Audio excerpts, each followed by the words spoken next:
Continuando a nossa aula sobre o citoesqueleto, essa aqui é a composição do citoesqueleto. São basicamente esses três filamentos: o filamento intermediário, o microtúbulo e o filamento de actina, ou microfilamento, depende da forma que você achar melhor para memorizar. Filamento de actina ou microfilamento. Eu escrevo das duas formas em vários locais. Então, são várias macromoléculas proteicas que vão fazer aí essa transposição, vai transpor aí de um lado para o outro, entre as organelas, para poder fixar tudo e dar essa morfologia. Os microtúbulos são ocos por dentro, compridos, são os maiores que os demais componentes do citoesqueleto. Eles vão ser responsáveis pela forma celular, pela movimentação que acontece nas células. Aí também na movimentação dos cílios e flagelos, tá? Os microtúbulos, eu costumo falar que eles são como se fossem aqueles andaimes ali, que vai dar estrutura quando você está fazendo uma construção. Então, ele dá aquela estrutura da célula que vai permitir que tudo fique certinho, que a parede fique retinha. Então, ela organiza ali. Então, é a parte estrutural ali da célula que vai funcionar ali para que ela tenha a sua morfologia da forma adequada, de acordo com a sua função. São formadas aí pelas tubulinas alfa e beta, então elas são encaixadas, então são várias moléculas de proteína que serão dispostas de forma helicoidal, aqueles helicoides que vai formando um cilindro, né, ao redor dessas proteínas e vai formar esse microtubo. Vai estar presente aqui junto aqui com essas fibras, tá vendo os centríolos aqui na lateral.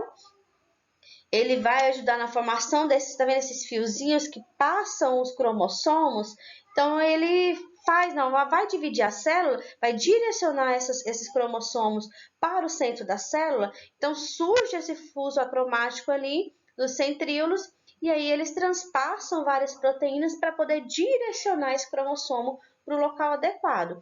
E aí, quando ela termina de passar, ela termina ali a fase da metáfase, esse fuso acromático é como se ele puxasse esses cromossomos para as laterais, para os polos opostos, e entra na fase da anáfase. Os microfilamentos têm várias funções também.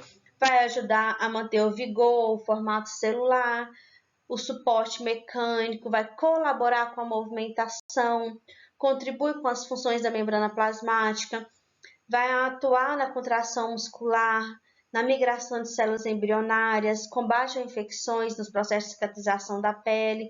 Então, esses microfilamentos eles vão auxiliar ali a célula como um todo. Então, que ela tem uma série de funções, então vai atuar o tempo inteiro.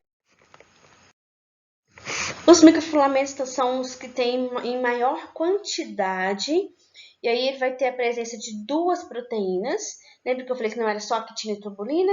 Aqui mesmo, por exemplo, tem a miosina, que vai fazer a composição do microfilamento junto com a actina. Então, aqui eu já tenho outra proteína auxiliando a organização desse citoesqueleto. Os movimentos que a gente vai caminhar, que vai fazer esses movimentos de sair do lugar, os vegetais, quando eles conseguem direcionar a folha para uma direção, para outra, então vai ser com o auxílio desses microfilamentos. São extremamente finos, eles são bem fininhos para transpassar essa célula de um lado para o outro, sem atrapalhar as outras organelas ali nas suas funções. Mas eles ficam bastante na periferia para ajudar o formato ali da membrana plasmática, a estruturar a membrana plasmática.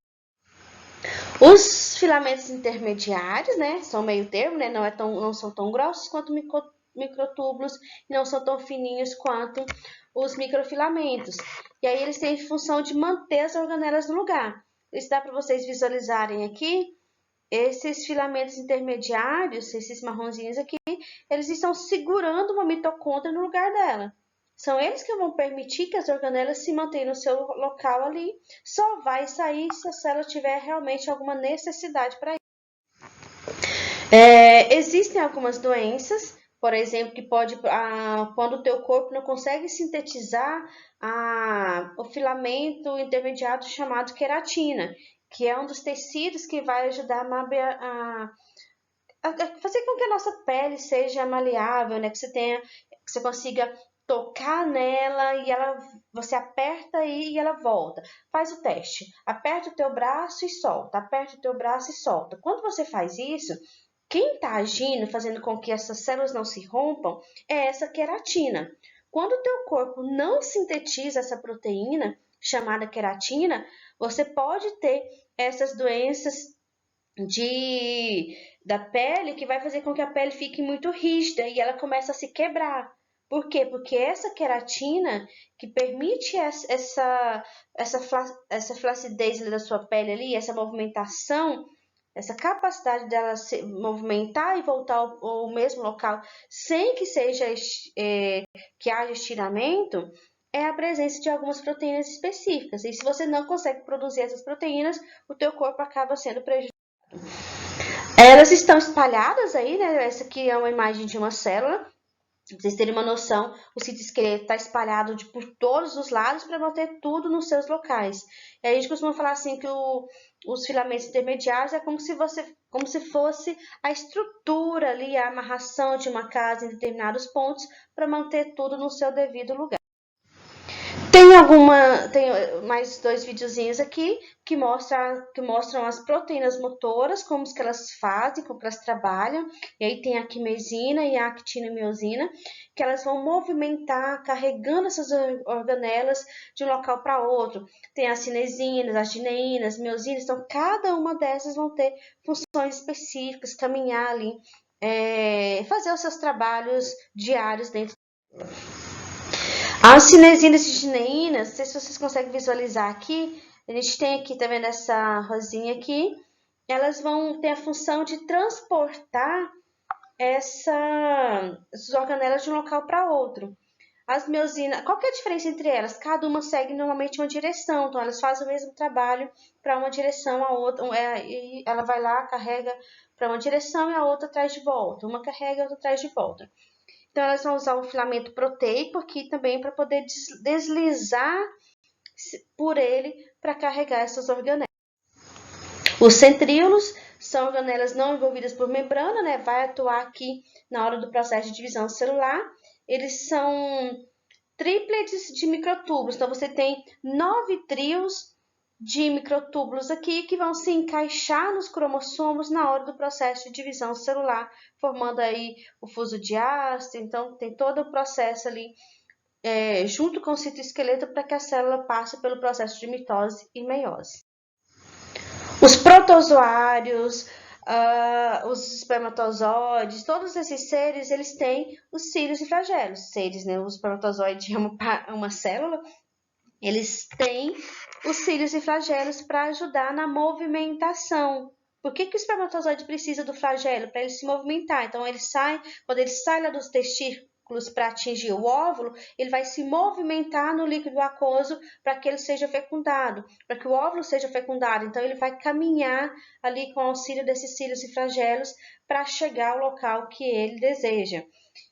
Esses flagelos são longos e eles vão se movimentar ali com o auxílio desse citoesqueleto, e mais na frente vocês vão ver que eles têm uma energia também que vai ajudar nessa locomoção.